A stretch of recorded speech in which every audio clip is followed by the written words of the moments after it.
elegimos salir a Alemania, en donde por las ya por la ascendencia familiar de mi suegro, mi esposa tenía también ya entonces mi esposa y mi suegra tenían la nacionalidad alemana.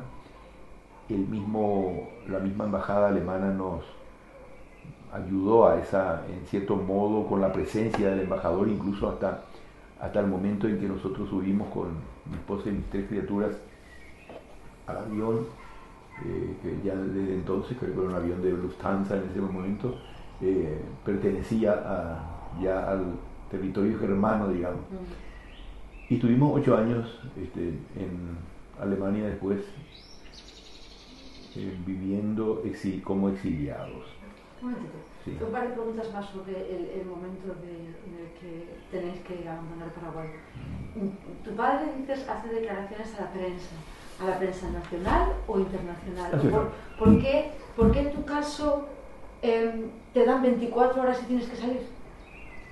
Sí. ¿O fue muy a menudo, o le sucedió a otras personas que tuvieron que abandonar el país? ¿O fue tu caso excepcional? Sí, claro. No, esto no era una cosa común. Evidentemente yo estaba saliendo de prisión de 2 años. Esto es una cosa que para mí era más que suficiente razón para justamente permanecer en mi país. De alguna manera con esa prisión me había ganado el derecho a continuar en mi país y además tenía deseos de hacerlo, no de salir del país, y deseos de trabajar en mi profesión para mantener mi familia. Era lo que había hecho siempre una vez que fui médico y que nos casamos con Katia y comenzamos a tener hijos. Y esto trasciende a la prensa a través de no te diría ni siquiera de una indiscreción de mi padre. Papá estaba, por supuesto, súper entusiasmado y le cuenta a uno de los periodistas que vinieron a ver de noticias mías de que yo estaba organizando ya el consultorio para volver a abrirlo en los próximos días, porque habíamos estado prácticamente 2 años a merced de la ayuda de la familia y de amigos. O sea, eso no es poco para una familia que tiene ya 3 hijos, y además Katia teniendo que activar permanentemente no solo en el cuidado de los hijos, sino también en ayudar un poco al esposo que está preso, era yo, ¿verdad? Y en fin, lo hacía con mucha prestancia, con un enorme sentido de sacrificio y lógicamente también muy coherente siempre con los motivos por los cuales nosotros estábamos presos. Nosotros no éramos delincuentes, nosotros éramos militantes por la libertad y la democracia en nuestro país, y punto. Y en todo caso teníamos un sentido de responsabilidad que nos llevaba hasta los extremos de admitir que fuéramos reprimidos y todo eso, pero no admitir razones, sino admitir nada más que porque la fuerza bruta era muy desproporcionadamente mayor a lo que nosotros teníamos, ¿verdad? Entonces, el Estado de alguna manera se entera a través de la prensa que lo que tú quieres en principio hacer al salir es volver a tu trabajo. Así mismo. Y eso les asusta porque creen que vas a organizar algo, o por qué toman la decisión de decirte váyase. Evidentemente hicieron un mal cálculo de que yo saldría de la cárcel e iría al exterior ya automáticamente, huyendo. No pensaba hacerlo, honestamente no. Estaba súper agradecido a tanta gente que durante 2 años estuvo también visitándome, y en todo el país también la gente muy solidaria, siempre llegando de delegaciones de jóvenes de distintos puntos del país para acompañar a un dirigente profesional y universitario nada más, ¿verdad? Pero de todas maneras yo no tenía la más mínima intención de salir del país, tampoco mi señora, y nosotros cuando se nos presentó eso, en realidad teníamos como alternativa, entonces elegí ya Alemania. Y en Alemania vine un tiempo, primero con una beca de estudiante soltero, una beca de la Iglesia Evangélica Alemana, y había un sacerdote protestante llamado Armin Ile, el pastor Ile, que dirigía un comité de iglesias muy activo en la defensa de los derechos humanos en Paraguay, y él, a través de amigos suyos, también pastores en Alemania, logró inmediatamente tener una beca para mí, y fui con mi esposa y 3 hijos, y una vez que comencé a dominar un poco el alemán, después de 3 meses, una cosa así, ya me largaron a un hospital, elegí un hospital en donde había cierta tecnología en ese momento, y entonces eso me permitía aprender mucho sin tener que tener tanto contacto con pacientes, y era el hospital, el centro del corazón de Múnich, el Herzzentrum München, bajo la dirección del profesor Rudolf, para aprender fundamentalmente ecocardiografía. Era eso una técnica demasiado bien desarrollada en ese momento en la Argentina, le digo en Alemania, en ese centro, y quedamos un año ahí haciendo eso y trabajando al mismo tiempo, pero teniendo todavía como ingreso ¿cómo se llama? La beca para estudiantes solteros, ¿verdad? Pero claro, teníamos a la vez también esa especie de apoyo por hijo que hay en el Estado alemán, y también creo que Katia tenía también algún apoyo por madre, una cosa así, o sea, una especie de lo que sí, que todo eso hacía que pudiéramos mantener, aparte que tampoco, también éramos más bien de costumbres de poco gasto, ¿verdad? O sea, muy... Después sí, califiqué y me entré enseguida a trabajar, y comencé a trabajar ya como médico asistente y a especializarme en medicina interna. Yo ya me consideraba yo un médico bastante bien formado, y logré, creo que en 2 años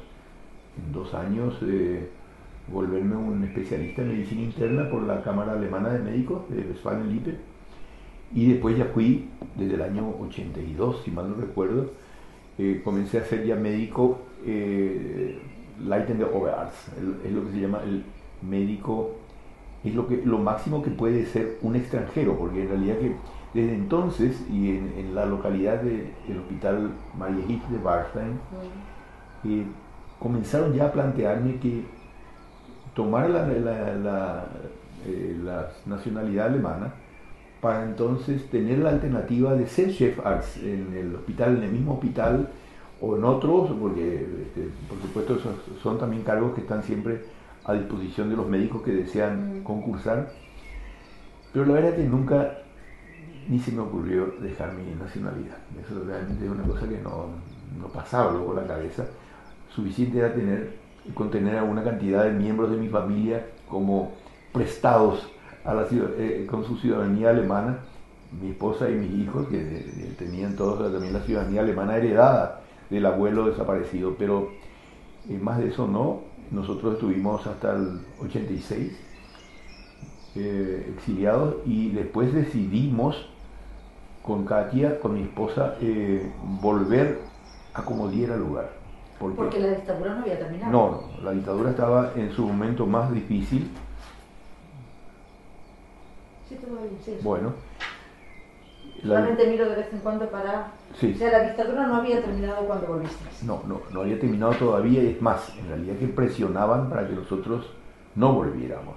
O sea, sí, hubo presiones incluso de la embajada alemana también, fue en cierto modo maniobrada o presionada con informaciones de que yo sería detenido al llegar y cosas así, que nos obligaron entonces a tomar algunas medidas preventivas con mi esposa y mis hijos, en el sentido de avisar a Amnesty International, avisar a una organización por los derechos humanos en Paraguay, que nosotros mismos, un comité por los derechos humanos en Paraguay, que nosotros mismos habíamos ayudado a fundar en Alemania, con ciudadanos alemanes desde Hamburgo hasta Múnich, ¿verdad? En todo el territorio alemán, y todos se pusieron atentos entonces para el momento de nuestra llegada y nuestros primeros tiempos en Paraguay después de nuestra llegada. Nosotros nos volvimos en dos etapas. Katia volvió en enero de 1986 para que ya naciera nuestra última hija, naciera ya en Paraguay, que nació en abril, y yo volví en agosto, porque seguí entonces trabajando un poco más, sí, en agosto del mismo año, para tener ya el consultorio preparado allá, de manera que entonces, y completaron un poco algunos ahorros también con los que iniciamos nuestro trabajo profesional inmediatamente al llegar allá. Tuvimos mucha presión siempre, gente que nos seguía, nos buscaba atemorizar, pero mantuvimos la calma y sobre todo también nos dedicamos en realidad mucho a la profesión. Por un lado, desde luego, para mostrar también que era inútil pretender presentarnos como, que se nos pretendiera presentar como lo que no éramos, ¿no? O sea, con nuestra misma vida, vida normal de ciudadanos, asistíamos a las reuniones públicas que hubieran, no es que hubiera tantas tampoco en esa época, era una época muy dura de la dictadura, pero al mismo tiempo nosotros habíamos estado ya mucho tiempo afuera, nos sentíamos con derecho a volver a nuestra familia, a nuestras raíces, y pasaron todavía 3 años hasta que cayó la dictadura en el 89, en febrero del 89. Fueron años duros y años en los que nosotros participamos de muchas actividades políticas y sociales y también profesionales, y con posterioridad hicimos lo mismo, o sea, continuamos activando.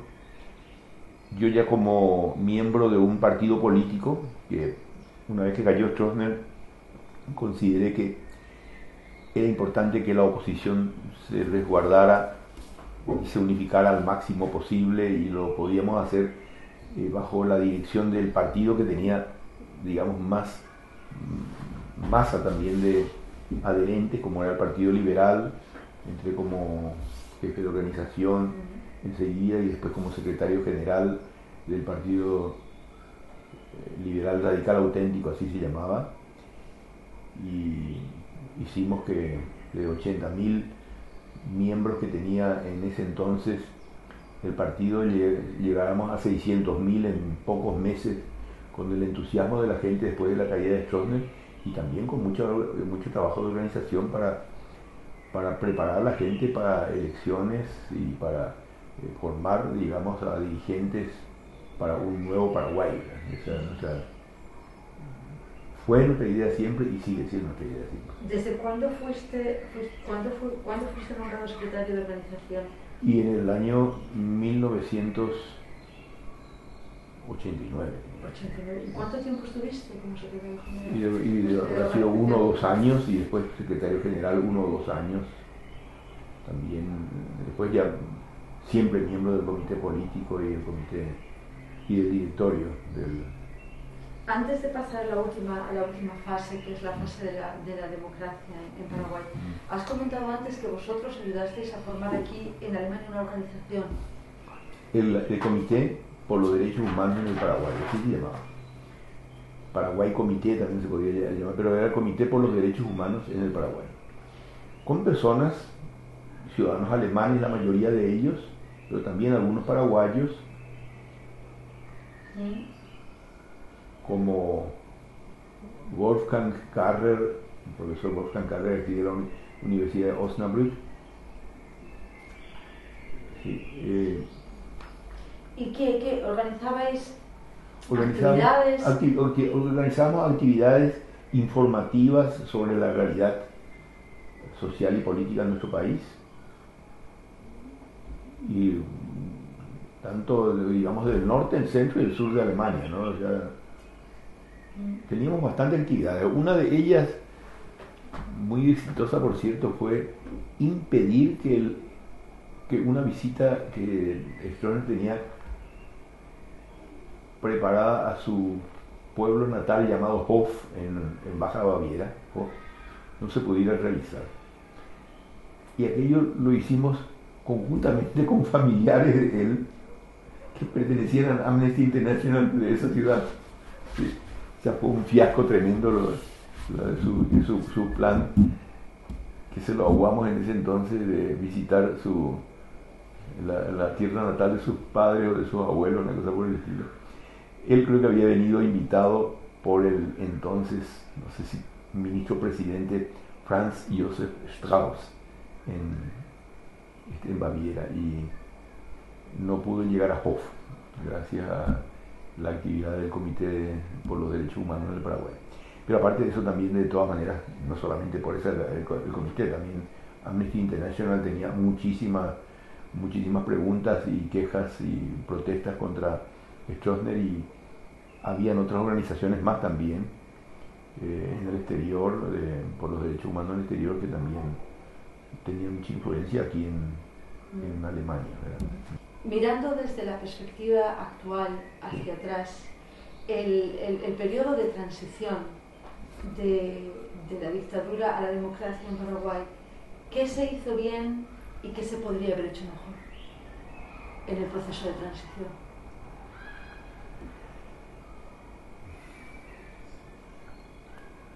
Lógicamente uno se pregunta cómo un proceso de transición puede durar tanto tiempo y cómo no logra exterminar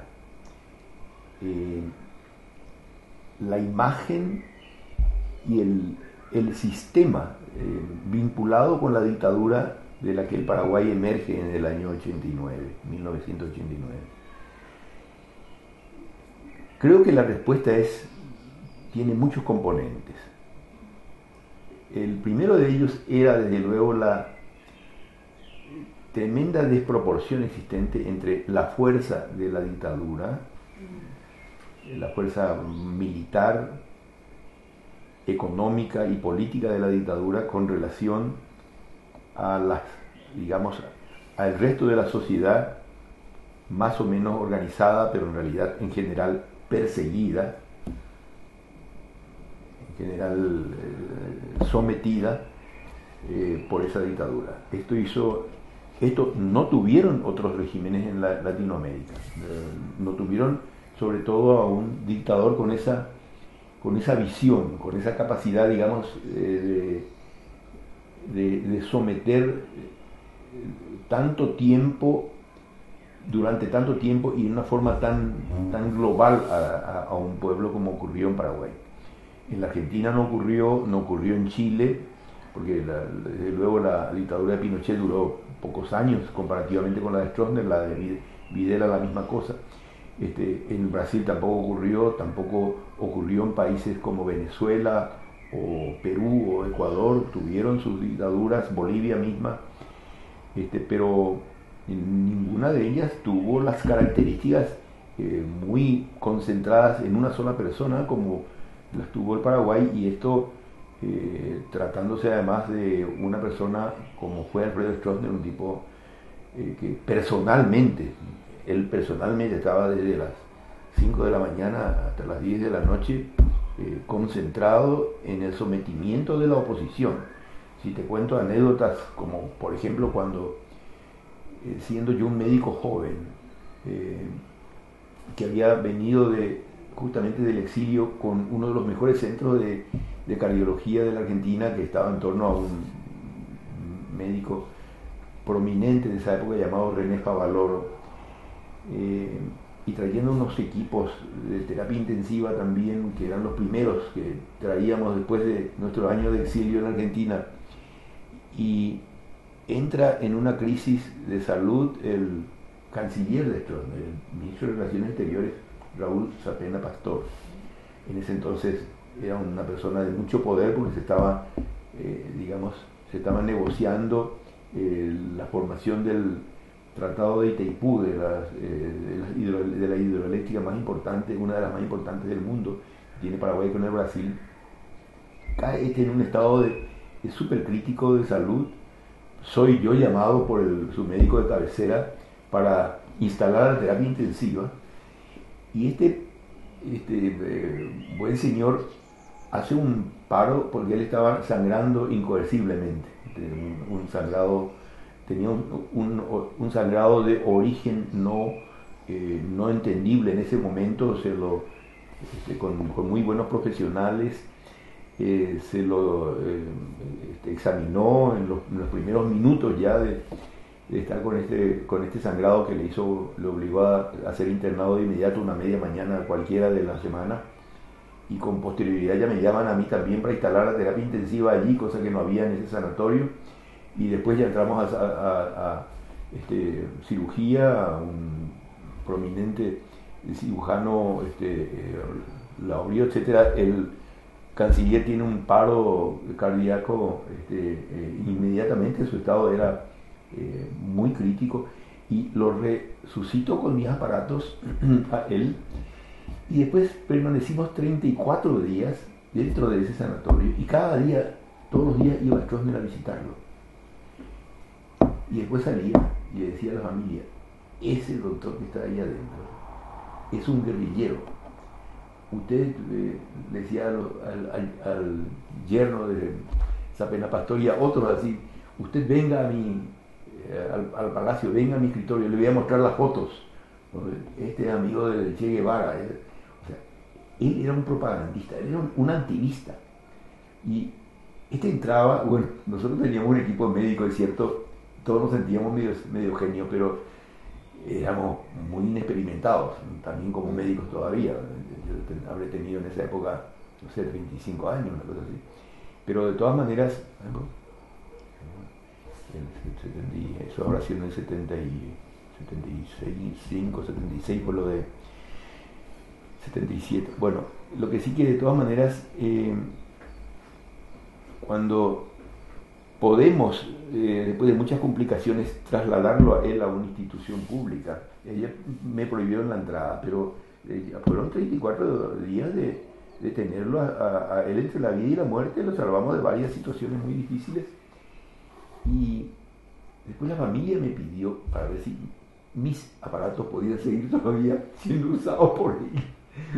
O sea, en primer lugar, a ver si yo aceptaría que mis médicos, ¿no? Mis médicos éramos todos iguales, de bisoños y de atrevidos, pero éramos muy dedicados. Podían quedarse todos con el profesor Ramírez Werner, que era el médico de cabecera, un profesor nuestro muy respetado. Yo le dije: yo no tendría ningún inconveniente. Bueno, pero lo que pasa es que ahora informan que usted será apresado si es que usted pretende volver ahora a entrar en el hospital. Y bueno, dejo de irme nomás y listo. Yo tampoco tenía deseo de tener mayor problema por ese motivo. Pero me acuerdo que el yerno de Sapena Pastor me dice: pero doctor, me dice, ¿por qué usted tiene que andar de esta manera? Yo soy muy amigo del doctor Montanaro, del ministro del Interior en ese entonces. Yo puedo organizarle, si a usted le parece. Me acuerdo también, porque estábamos con Katia, con mi señora, estábamos nosotros en el club alemán tomándonos estábamos en la pileta ahí bañándonos. Era un momento en que yo había salido justamente de estar con el canciller, o sea, estaba reponiendo mis energías, y me dice: ¿por qué yo puedo organizar una entrevista con el ministro del Interior para aclarar las cosas? Yo le digo: bueno, yo no tendría ningún inconveniente en hablar con el ministro del Interior, pero quiero nomás decirle, Neri Huerta llamaba, él era decano de la Facultad de Agronomía y Veterinaria, Neri Huerta, que yo ya estuve bastante tiempo preso injustamente, y cuando estuve preso, el mismo ministro del Interior es el que tiene que haber tenido participación en hacer fotomontajes para mantener el preso durante mucho tiempo. Y yo no voy a poder dejar de preguntarle cómo después de este tiempo él me explica cómo hicieron esas cosas. Y el otro, que era un súper conservador, bueno, también voy a ver si podemos organizar eso. No, por supuesto, nunca más me habló de hacer ninguna mediación. Por supuesto que esa era una actitud muy ingenua, y expresaba nomás de todas maneras la confianza que ellos me tenían personalmente. Y después, en realidad, ellos también me contaron todo el terror que le metieron a ellos con respecto, sobre todo los primeros días, en que nosotros lo atendíamos a su suegro, yo era una persona que iba tarde o temprano a envenenarlo a Sapena Pastor. Y si no hubiera sido que en realidad tuvo un paro cardíaco de entrada y que yo mismo lo salvé, lo reanimé, te voy a decir, con los aparatos míos para más. Porque aparte de todo eso tenía también un carácter así muy, te diría, muy hasta voluntarista de nuestra parte. Nosotros no éramos gente de plata. Habíamos hecho unas compras de unos aparatos así que eran súper novedosos, también en la Argentina luego, pero en Paraguay eran más, porque no había luego terapia intensiva en los sanatorios pequeños, así, privados por allí. Esa era una cosa desconocida. Estoy hablando del año 75, 76, 76, creo que ya mi suegro ya estaba desaparecido, creo que todavía no, 76. Era cuando nació Carolina seguramente. Bueno, lo que sí que de todas maneras, inicialmente, mi entrada y salida luego al mismo sanatorio donde estaba yo, era una cosa, la policía así, yo era considerado una persona altamente peligrosa. Y después tuvieron que admitir que yo me quedara allí porque la familia estaba aterrorizada, que nosotros, con nuestros y los otros médicos también que participaban, eran todos alumnos míos, digamos, asistentes, pero eran súper brillantes todos. Y de vez en cuando solemos reírnos todavía de aquellos episodios. Después yo publiqué todo un cuento también sobre eso, porque realmente todo lo que ocurrió, además las complicaciones que nos hizo este señor, y algunas cosas, como cuando entraba Stroessner a visitarlo y era tal el terror que le tenía el canciller mismo a Stroessner, ¿verdad? Y Stroessner entraba, las piezas eran chiquitas también, entonces, como yo le decía a los perros, a los muchachos, todos pues, enseguida se presentaban así al presidente que venía y a darle un parte. Yo ni me levantaba luego del lugar donde estaba haciendo cálculos y cosas así vinculados con la terapia intensiva, pero entraba Stroessner entonces y le preguntaba cosas a Sapena, ¿sabes? Y Sapena, entre sus gorgoteos y qué sé yo, estaba con respirador, o sea, era todo tan grotesco así, Sapena tratando de responderle a su presidente que venía a visitarlo todos los días, bueno, en realidad que todos los días. Y después salía por lo visto el tipo y salía y echaba pestes y culebras. Eran evidentemente peligros que yo estaba expuesto, y tiempo después en realidad que nos volvimos a caer presos y a ver si fueron las torturas fueron muy duras. ¿Sí?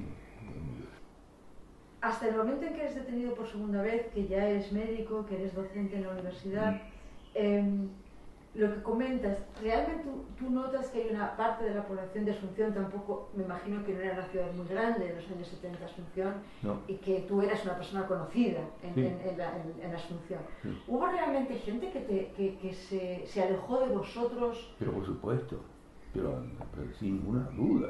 Aparte, no hacía falta luego que esa gente ni se aproximara. Primero que es una minoría informada y que siempre tiene negocios con el gobierno, así que finalmente si es que somos conocidos comunes es porque hemos estado frecuentando la misma universidad o los mismos colegios, pero nos consideran gente peligrosa, gente conspiraticia, gente que no está con Stroessner.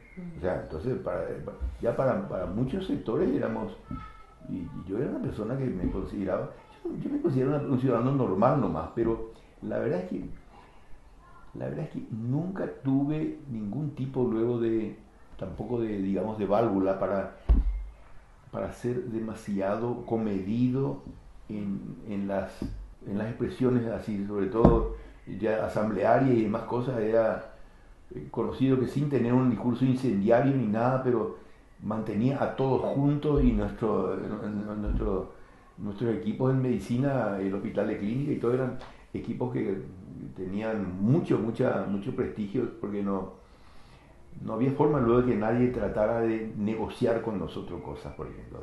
Nosotros no éramos gente que negociábamos ni con el gobierno ni con los piragües, o sea, con los policías o cosas por el estilo. Eso quedaba a cargo de otra gente, pero si es que había que negociar para que dejaran libre otra vez la actividad del hospital y cosas por el estilo. En realidad éramos muy radicales en algunas cosas luego, pero yo creo que eso la gente necesitaba eso, porque de otra manera el dar la impresión de que uno se deja finalmente engañar o se deja seducir por ofrecimientos o lo que fuera, porque yo no sé, en las negociaciones pueden venir de todo tipo de argumentos, ¿verdad? Pueden venir también argumentos económicos de repente, de comprar conciencia y cosas así, ¿verdad? Pero nunca ni se me ocurrió ese tipo de cosas. Una cosa más, porque me interesa también desde el punto de vista de la medicina. ¿Cómo era la atención médica en Paraguay en los años 70? ¿Eran hospitales públicos y había también clínicas privadas? Sí. ¿Cómo funcionaba la atención médica a los paraguayos? Mira, la salud en el Paraguay está en general es muy inequitativa. Sigue siendo. Lo era posiblemente un poco más todavía en esa época. Es decir, una minoría adinerada tiene la mejor medicina y para eso tiene a los mejores profesores y a los mejores sanatorios u hospitales. Y una gran mayoría humilde o de clase media baja tiene una atención muy concentrada en algunos hospitales grandes de referencia, hospitales clínicas, 3 o 4 hospitales grandes, y después a nivel nacional mucho abandono. En eso se ha hecho poca inversión en Paraguay. Ha habido un poco más de inversión últimamente, pero en ese entonces las inversiones eran claramente, luego la inversión social era en general deficitaria, o sea, salud, educación y salud y educación y vivienda, digamos, pero eran súper deficitarias. Con todo eso, yo me consideraba, pero eso era una percepción y una decisión personal también. Yo era una persona súper lo actualizada en cuanto a leer. O sea, toda la vida leí mucho y después también no quería admitir que los que supuestamente estábamos en actividades políticas, por eso nosotros desatendíamos la profesión. La profesión era aquello que nos iba a mantener toda la vida. Podía ser el ingeniero, puede ser el arquitecto o el veterinario. Esa profesión vos la haces bien o no la haces bien.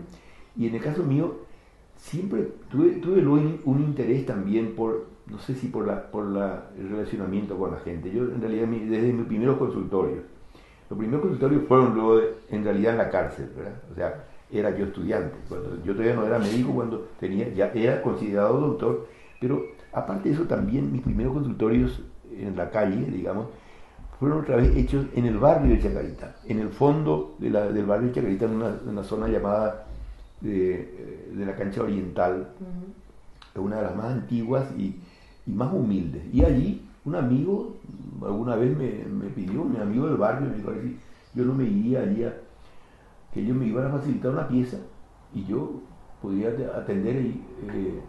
Yo todavía no me había casado, pero justamente estábamos queriendo casarnos con Katia, era el año que nos conocimos, y entonces le agradecí mucho y me comencé a ir allí, y de entonces ya comencé a autoabastecerme, porque la gente viene a pagar sus 2.000 guaraníes, o sea, una cosa mínima, pero con una digamos, con una convicción, y después yo tenía mucho contacto luego con la gente, o sea, realmente me desvivía por el tipo de cosas que hacía. Siempre me involucré mucho con los pacientes. Tal así que ahí en esa misma casa, por ejemplo, había un leproso. Uno de la familia tenía lepra, el hijo mayor de ellos se llamaba Lito. Yo lo metí después en uno de mis cuentos a él, porque Lito era un personaje, porque él tenía una pequeña timba al lado de mi consultorio, una pequeña timba. Era un tipo muy simpático, muy seductor, tipo alto, y que en esa época todavía no estaba muy clara la cuestión del tratamiento de la lepra, pero él era un desordenado tremendo, bebía, cosa que no convenía para su enfermedad, y después sus padres, don Blácido y doña Leopoldina, y lo mimaban un poco por ella ya andaba con anteojos, por acá se le cambiaba anteojos oscuros para esconder sus lesiones en el rostro y cosas por el estilo. y era inolvidable el que de vez en cada tiempo yo tenía que verlo a él también porque estaba con alguna crisis, había bebido mucho o lo que sea y no había tomado bien sus medicamentos. Y siempre cuando conversábamos, yo no podía ni siquiera reprenderle porque era demasiado simpático, era demasiado bueno, buen tipo así. Y yo aparte de eso también no estaba del todo luego convencido porque los medicamentos estaban en esa época saliendo, en la combinación de medicamentos para la lepra, que es de todas maneras una combinación muy buena, ya hasta hoy mismo se sostiene, pero estaba recién apareciendo en esa época, comienzo de los años 70. Bueno, de todo lo que quiero decirte es que realmente el estar con mis pacientes luego son, en realidad te diría, mis más pacientes, hasta ahora me dicen, hay pacientes que, ya jóvenes otra vez, que me dicen, doctor, y en que vos te candidates, nosotros queremos que vos seas nuestro presidente. Tipo, yo ya hace tiempo ya dejé ya de actividad política así activa, pero no, en realidad creo que eso ha incidido mucho también en el tipo de medicina que hago, ¿verdad? O sea, yo hago una medicina ahora de un muy buen nivel, ¿cómo se llama? Tecnológico, ecocardios, holter, cosas así, ergometrías, por supuesto próstata o riñones, etcétera, ver tumores y todas esas cosas los hago con una rapidez así hasta ahora muy buena y me gusta hacer eso, pero no te puedo decir que estemos muy atrás nosotros de ningún otro país con respecto a la medicina de alto nivel, pero solamente que a esa medicina accede poca gente. Ahora, en mi caso, yo ya no trabajo hace tiempo con seguros y hice nomás directamente un desnivelamiento a favor de que la gente que tiene medios sea la que mantenga el consultorio. A Katia le desesperaba esto porque entonces vos no había forma de entender cuánto es lo que yo cobraba, porque mientras que uno podía pagar 660.000 guaraníes para una primera consulta, una persona de ingresos normales, eso son más o menos son 90 euros, no es tanto, ¿verdad? Pero eso es una primera consulta ya muy larga, con una larga entrevista, historia clínica, hecha yo por mí mismo. Otra gente puede, con el 10% de eso, o sea, 65.000 guaraníes, hacer la misma cosa. Y entre medio una cantidad de variantes, ¿verdad? Y después para una ecografía de tiroides está el precio, pero 10 veces menos para otra gente. Entonces, eso hizo que en realidad el consultorio, aunque fuera un consultorio, el mío actualmente es un consultorio considerado uno de los buenos consultorios realmente de Paraguay, pero está al alcance de todos. O sea, sí, para mí es muy bien. ¿Por qué siguen siendo, es importante conocer la historia de las dictaduras de América Latina? Todo lo que tiene que ver con la violencia ejercida desde el poder contra las organizaciones sociales, del carácter que fueran, gremiales, sindicales, organizaciones político-partidarias o no partidarias, etc. Esa historia de la violencia contra los pueblos es una historia que, primero, no es reciente, se ha dado en forma de guerras internas, las guerras civiles en la guerra civil en España, pero en guerras civiles ha habido en casi todos los pueblos de Europa y también de Latinoamérica. Y por citarte un ejemplo importante, el genocidio que se dio en la Segunda Guerra Mundial contra determinados tipos de ciudadanos, o semitas, o comunistas, o izquierdistas, etcétera, en los campos de concentración como el de Dachau, o el de Auschwitz, o Treblinka, o varios otros. Si uno estudia cuando la gente alemana, como ejemplo, estamos citando este ejemplo, la gente alemana comienza a involucrarse, a tratar de entender qué pasó en esa época, pasaron décadas para que la gente comenzara a informarse de que había sido los vecinos fulanos y menganos tuvieron que ver con tal o cual situación, tal o cual transporte, tal o cual desaparición de gente, que había sido que tal dirigente o tal héroe había sido que tenía que ver con esto, con aquello, etcétera.